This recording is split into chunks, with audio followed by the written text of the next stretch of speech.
আসসালামু আলাইকুম এভরিওয়ান, কেমন আছেন সবাই? আলহামদুলিল্লাহ আমি খুব ভালো আছি। তো ঈদ ছাড়াও শিরখুরমা খেতে খুব ভালোই লাগে। শুধু যে ঈদ হলেই সেমাই, শিরখুরমা এগুলো রান্না করতে হবে এমন না।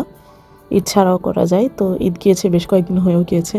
তো তারপরে হচ্ছে আমার বাসার সবাই খেতে চাইলো, কারণ এই জিনিসটা খেতে খুবই মজা। যারা আপনারা বানিয়ে খান সচরাচর সবাই, বা ঈদের সময় শিরখুরমা এটা প্রায় সবার বাড়িতেই করা হয়। এটা খেতে খুবই মজা লাগে। তো এটা আজকে আমি হচ্ছে একটু রেডি করব, একটু খাওয়া দাওয়া করব। তো চিন্তা করলাম হচ্ছে এটা আপনাদের সাথে শেয়ার করি। তো এই জন্য আমি লাচ্ছা সেমাই নিয়ে নিয়েছি হাফ প্যাকেট একটু ছোট ছোট করে আমি ভেঙে নিয়েছি, একদম দেখতে সুন্দর, দেখেন একদম ছোট সাইজ করে আমি হচ্ছে হাতে তালুতে নিয়েই ভেঙে নিয়েছি, মুচড়িয়ে যে যতটুকু হচ্ছে ছোট ছোট হয় খুব সুন্দর করে ভেঙে আমি বাটিতে রেখে দিয়েছি। তারপর এখানে আমি একটু বাটারও দিয়েছি, আবার ঘিও দিয়েছি।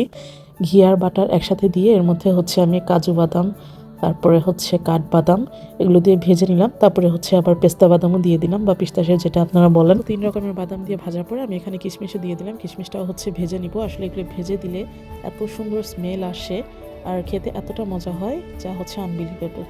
তো এগুলো সুন্দর করে হচ্ছে ভাজতে হবে, জাল বাড়িয়ে দিলে পুড়ে যাবে। আমি জালটা কমিয়ে সুন্দর করে হচ্ছে এগুলো ক্রাঞ্চি করে ভেজে নিচ্ছি। কিশমিশ হচ্ছে ফুলে উঠবে, খুব সুন্দর একটা অ্যারোমা আসছে আর খুব সুন্দর, মানে কি বলবো, অনেক সুন্দর গ্রাম। তো আমি এতে ভেজে বাটিতে উঠিয়ে নিয়েছি। এখানে দেখা যাচ্ছে অল্প, বাট অনেকটা এখানে বাদাম, 3 রকমের বাদাম, কিশমিশ, টোটাল 4 রকমের। তো যাই হোক, এখানে হচ্ছে আমি সেমাইটাও খুব সুন্দর এখন ভেজে নিব। আমি আরও একটু ঘি দিয়ে দিয়েছি। ঘি আর বাটার আমি দুটোই ইউজ করেছি, আমার খুবই ভালো লাগে। যাই হোক, চাইলে আপনারা একটা ইউজ করতে পারেন। আর মোটামুটি সবাই এটা করতে পারেন, যারা পারেন না এটা খুব ইজি ওয়েতে আমি করেছি, আপনারা সবাই এটা দেখে হচ্ছে করতে পারবেন। তো সেমাইটাও খুব সুন্দর করে বেশ কিছুক্ষণ হালকা নেড়েচেড়ে ভাজা ভাজা করব। জালটা কমিয়ে রেখেছি, জালটা বাড়িয়ে দিলে হচ্ছে সেমাইটা পুড়ে যাওয়ার সম্ভাবনা থাকবে। তো আমি বেশ কিছুক্ষণ এটা ভেজে একদম হচ্ছে কুড়মুড়ে করে নিয়েছি, ক্রাঞ্চি হয়েছে। তো তারপরে এর মধ্যে হচ্ছে আমি এটা এখন একটু ক্যারামেল করে নিব। আমি চিনি দিয়ে ক্যারামেল করে নিলে হচ্ছে এটার কালারটাও খুবই সুন্দর আসে। তো এ তো তারপর আমি দুধ দিয়ে দিয়েছি, এতটুকু হচ্ছে স্কিপ হয়ে গিয়েছে, কারণ তাছাড়া হচ্ছে আমার ক্যারামেলটা বেশি পুড়ে যেত। তো যাই হোক, কালারটাও সুন্দর হয়েছে, ভিডিওতে অতটা বোঝা না গেলেও।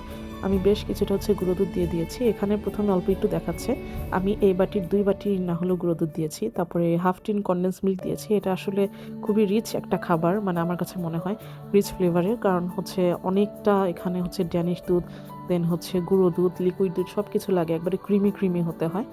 তো বেশ কিছুক্ষণ নাড়াচাড়া করার পর এটা ঘন হয়ে আসার পর একটু আমি এখানে হচ্ছে বাদামগুলো ঢেলে দিলাম। বাদামগুলো ঢেলে নাড়াচাড়া করার পর আমি সেমাইটাও হচ্ছে দিয়ে দিলাম। আমি যেই সেমাইটা হচ্ছে ঘি আর বাটার দিয়ে ভেজে রেখেছিলাম, তো এটা দিয়ে সুন্দর করে বেশ কিছুক্ষণ নাড়াচাড়া করব। গলে যাবে না, যেহেতু সেমাইটা আমি অনেকক্ষণ ভেজে নিয়েছি।